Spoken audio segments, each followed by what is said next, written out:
नमस्कार दोस्तों, मैं सुमित मिश्रा स्वागत करता हूं एक बार फिर से आप सभी का एमजेटी एजुकेशन में। क्या राफेल फ्रांस भारत को महंगे दामों पर बेच रहा है जबकि अन्य देशों को सस्ते दामों में दे रहा है? आज की वीडियो में हम लोग डिटेल में इसकी चर्चा करेंगे। साथ ही साथ में इमैनुअल मैक्रोन, फ्रांस के राष्ट्रपति जो कि भारत दौरे पर हैं, मुंबई के मरीन ड्राइव पर आप इनको देख सकते हैं, जॉगिंग वगैरह करते हुए इनकी तस्वीरें आई। इनका ये मीटिंग कितना अहम रहा, भारत फ्रांस का रिलेशन जो हुआ उसमें कितने समझौते हुए, क्या कुछ हुआ, आज की वीडियो में सब हम लोग डिटेल में जानेंगे। आप ये आर्टिकल देख पाओगे जनसत्ता का और नवभारत टाइम्स का। पीएम मोदी और मैक्रोन ने H-125 हेलीकॉप्टर का फाइनल असेंबली लाइन का भी उद्घाटन किया है। यहाँ पर यह भी कहा गया है हम बनाएंगे एवरेस्ट के ऊपर उड़ने वाला हेलीकॉप्टर। ये हेलीकॉप्टर की खास बात क्या है, इसको भी डिटेल में हम लोग जानेंगे। तो कुल मिलाकर के दो ऐसे चीज़ों पर हम लोग आज की वीडियो में चर्चा करने वाले हैं, एक तो राफेल की, दूसरा इस हेलीकॉप्टर की। दोनों की खूबियां देखेंगे, दोनों के बारे में बात करेंगे। साथ ही साथ ये भी जानेंगे कि क्या राफेल जो विमान जितने में हम लोग को मिल रहा है एक्चुअल प्राइस उतनी ही है या उससे कहीं और ज्यादा है। कुछ तस्वीरें देख लीजिए जिससे थोड़ा सा फैमिलियर हो जाइए। इमैनुअल मैक्रोन जब आए तो ये मुंबई गए, मुंबई में बॉलीवुड में भी ये जाकर के बॉलीवुड के बड़े बड़े सेलिब्रिटीज के साथ मुलाकात किए। तो इसके अलावा फिर मरीन ड्राइव पर ये जॉगिंग करते हुए नजर आए, मुंबई का फेमस मरीन ड्राइव। इसके बाद मुंबई में ही भारत के प्रधानमंत्री नरेंद्र मोदी जी के साथ इमैनुअल मैक्रोन ने मिल करके रिमोटली मतलब वर्चुअल रूप से ही H-125 हेलीकॉप्टर्स की असेंबली लाइन का उद्घाटन किए हैं। असेंबली लाइन का मतलब ये होता है कि यहाँ पर पार्ट्स ला करके असेंबल किए जाते हैं, पार्ट्स बनते नहीं हैं, मतलब बना बनाया चीजें आता है, इक्विपमेंट आकर के यहाँ असेंबल कर दिया जाता है। और ये किस कंपनी के द्वारा बनाए जाएंगे, तो ये एयरबस कंपनी जो कि यूरोप की एक बड़ी कंपनी है और भारत की Tata advance systems limited TASL के द्वारा मिलकर बनाई जा रही है, ज्वाइंट वेंचर है। इसका जब शिलान्यास किया गया था तभी भी पीएम मोदी ने किया था और अब यहाँ पर फाइनल असेंबली लाइन बनकर तैयार हो गई है। इसका वर्चुअल उद्घाटन भी किया गया है, मुंबई से किया गया कर्नाटक में। ठीक है, अब इस H-125 हेलीकॉप्टर के बारे में पहले जान लेते हैं, फिर आएंगे राफेल पर।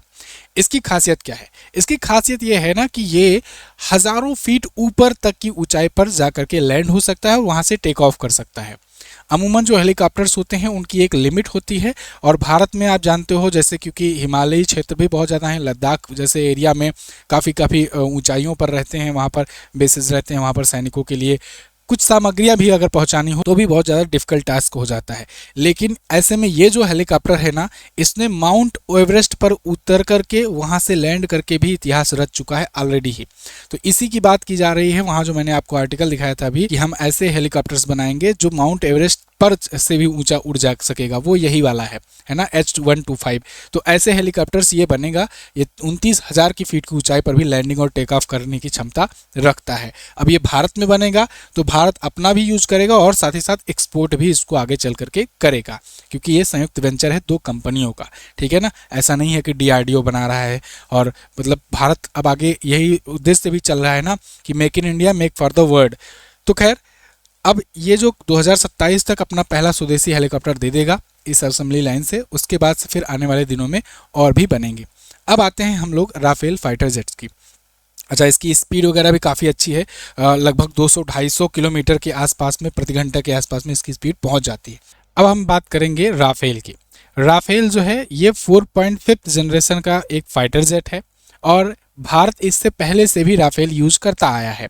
राफेल के अगर इतिहास की बात करें तो भारतीय प्रधानमंत्रियों ने इसमें इंटरेस्ट सन 2000 के दशक से ही दिखाना शुरू किया था, लेकिन अटल बिहारी वाजपेयी के टाइम से ये शुरू हुआ डील, उसमें डिले होता रहा। फिर मनमोहन सिंह जी का टाइम पीरियड आया, उसमें भी चीज़ें इधर उधर होती रही, डील हुआ नहीं हुआ, मतलब डिले हो गया। फिर आकर के वो डील पुरानी वाली जो हुई थी उसको रद्द करके 2016 में एक नई डील हुई 36 राफेल की। 59,000 करोड़ में ये 36 राफेल की डील फाइनल होती है।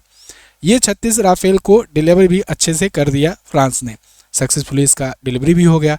राफेल ने अच्छा परफॉर्मेंस भी दिखाया, भारत का ट्रस्ट भी जीता।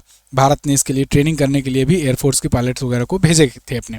खैर, इसके बाद फिर अभी इस पिछली साल की शुरुआत में राफेल मरीन की डिमांड हुई। राफेल मरीन जो है वो नौसेना का संस्करण है, उसके लिए ऐसे 26 राफेल की विमान की डिमांड हुई जो राफेल मरीन टाइप के थे।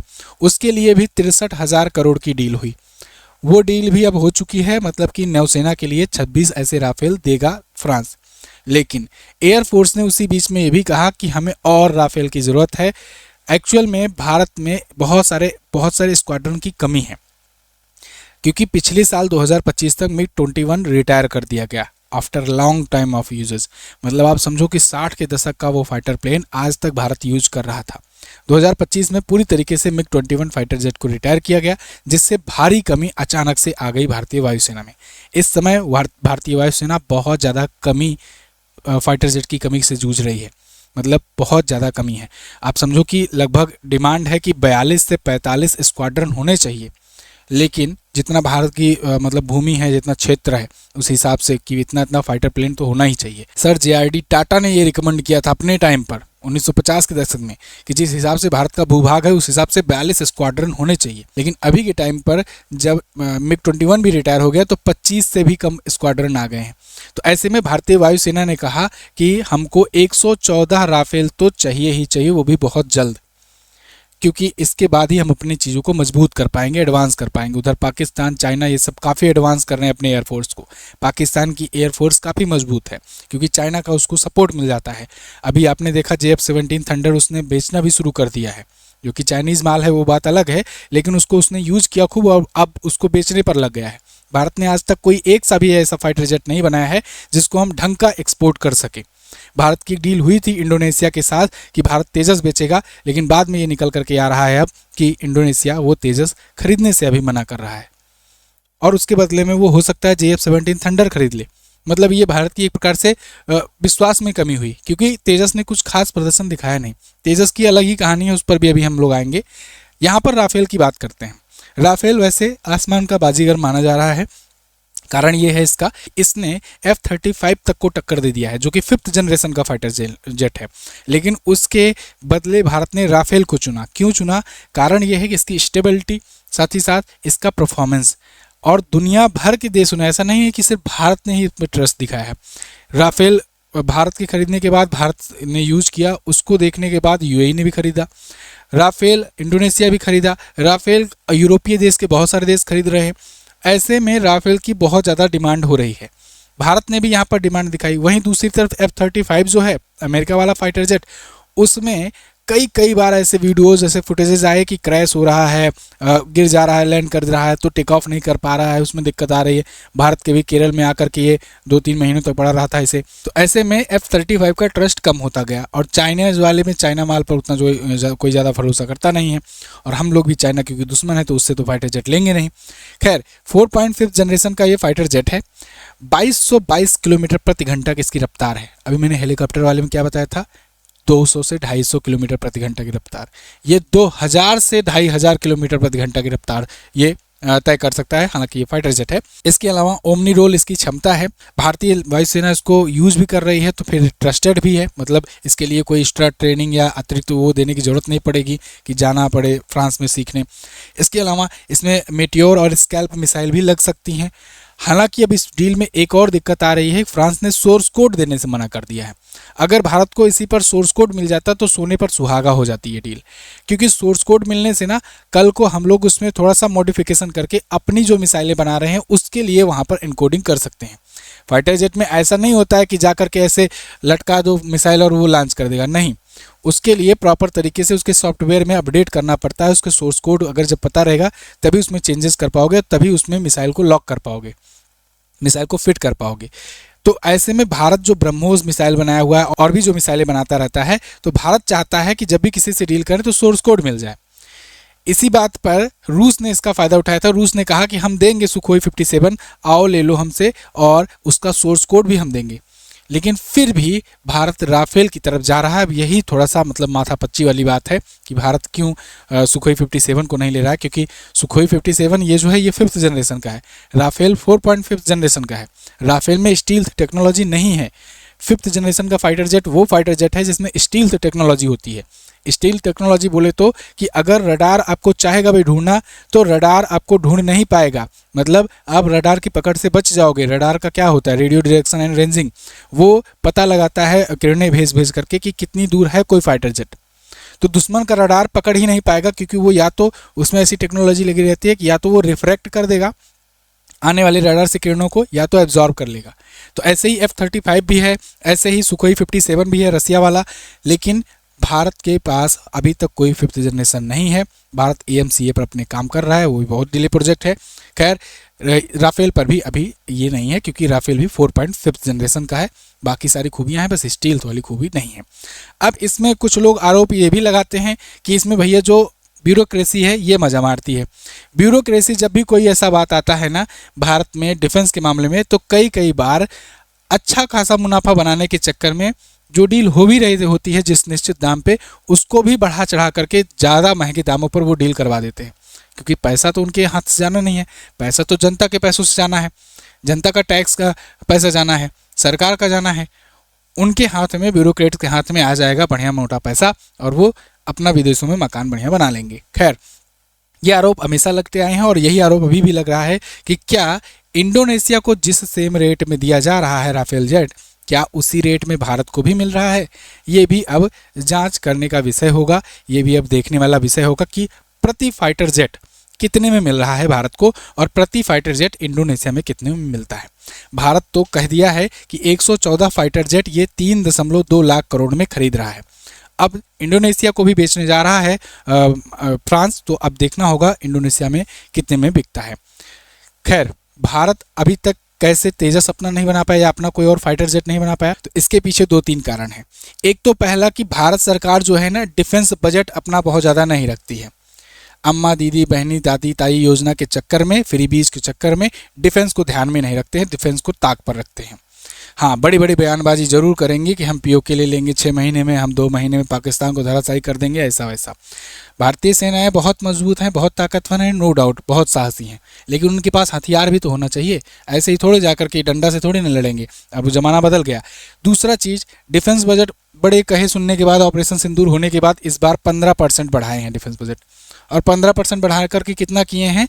7 लाख करोड़ के आसपास में किए हैं बजट, डिफेंस बजट, है ना। उसमें से भी आधा निकाल लो सैलरीज और पेंशन का। भाई, सैलरीज पेंशन को डिफेंस बजट में जोड़कर मत दिखाओ ना, उसको अपने बाकी के खर्चे में दिखाओ। डिफेंस सैलरी और पैकेज, ये 7 लाख 8 लाख करोड़ जो भी जारी कर रहे हो, ये केवल और केवल इसलिए होना चाहिए कि इतना का हम लोग खरीदेंगे या फिर इतने का हम लोग यहाँ रिसर्च एंड डेवलपमेंट पर लगाएंगे।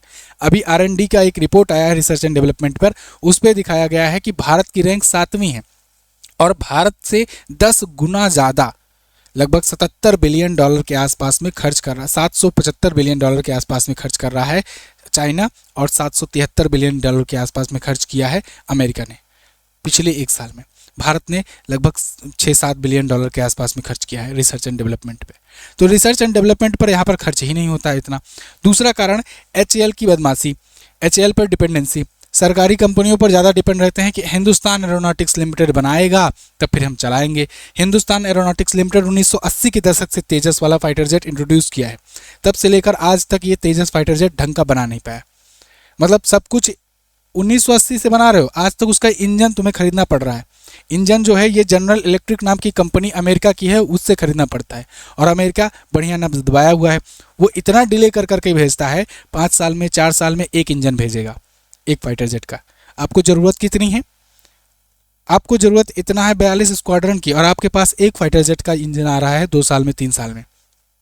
इसीलिए ट्रंप मजा भी लेता है। कई बार अभी आपने देखा पिछले महीनों में जब वो कह रहा था कि अपाचे हेलीकॉप्टर को हमने इतना डिले करके दिया कि वो इतना, मतलब उसके लिए गिड़गिड़ा रहे थे हमारे सामने।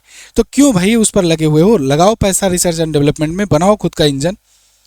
क्यों नहीं बना सकते हो तुम? 1980 के दशक से आया हुआ तेजस विमान आज तक इतना डिलेड प्रोजेक्ट है कि उस पर इतनी किरकिरी, उसके बाद भी विश्वास नहीं जीत पा रहे हो कि उसको किसी और देश के पास बेच भी पाओ। इंडोनेशिया से डील हुई थी जैसे तैसे करके, अब अंत में पता लग रहा है वो भी डील गड़बड़ हो गई है। तो ऐसे में हम लोग को जब तक, और AMCA पर आते हैं, AMCA एक अपना प्रोजेक्ट चल रहा है कि AMCA के तहत हम लोग अपना फाइटर जेट बनाएंगे 5th जनरेशन का। इसकी भी कहानी सुन लो। ये भी इसमें अभी बताया जा रहा है कि 2032 तक पहला बनेगा, 30 से लेकर 32 तक के बीच में पहला बनेगा। अब वो पहला बनेगा तो उसके बाद वायुसेना में कब शामिल होगा भगवान जाने। तो ये तो होगा अपना AMCA प्रोजेक्ट, अपना 5th जनरेशन वाला। और उधर चाइना ने ये कह दिया था कि हम लगभग 40 के आसपास 5th जनरेशन का अपना फाइटर जेट दे देंगे पाकिस्तान को दान में। ये भी मैंने वीडियो बनाई थी आपको कि उधर चाइना तुमको तोड़ने के लिए और निराश करने के लिए, होपलेस करने के लिए मुफ्त में दे रहा है। लो, तुम्हारा प्रेशर बना रहेगा कि उसके पास 5th जनरेशन का है, कभी भी फाइटर जेट कहीं भी घुस जाएगा, तुम्हारे रडार पकड़ नहीं पाएंगे। वो बात अलग है, चाइना का माल है, कोई भरोसा नहीं है। वो चाइना जो है अपना टेस्टिंग ग्राउंड के रूप में पाकिस्तान को रखता है। वो अपना माल भेज करके देखता है कि ये यूज़ में आएगा कि नहीं या कैसे काम करता है। तो इसीलिए 40 फाइटर जेट उनको दे रहा है कि देखें कि वो कैसे काम आएगा।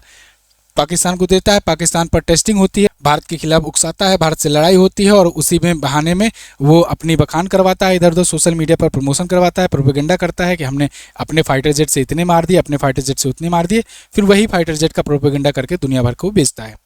अभी आपने देखा JF-17 थंडर जो है पाकिस्तान ने कई देशों के साथ डील करा, लीबिया के साथ, इसके अलावा अज़रबैजान के साथ, उसके बाद फिर बांग्लादेश के साथ, ऐसे कई देशों के साथ, इंडोनेशिया के साथ भी डील हुई, और वो भी अफवाह के दम पर कि हमने उनके इतने फाइटर जेट गिरा दिए थे।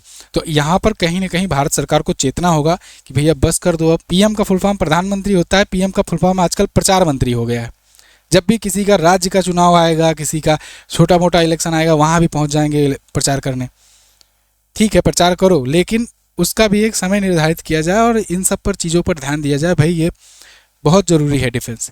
जब सुरक्षित रहेगा देश तभी आगे देश में काम आएगा, नहीं तो बस जब डर बना रहेगा तो FII भी भागेंगे, फॉरेन इन्वेस्टर भागेंगे देश से, देश में कोई बड़ा इन्वेस्टमेंट नहीं करना चाहेगा, व्यापारी भी घबराएंगे आगे। ऐसा आपने देखा पिछले दिनों में ये लोग मतलब व्हाइट कॉलर टेरर मॉड्यूल बना रखे हैं कि मतलब कि किसी को भरोसा ही ना हो कि ये डॉक्टर भी, ये इंजीनियर भी आतंकवादी हो सकता है।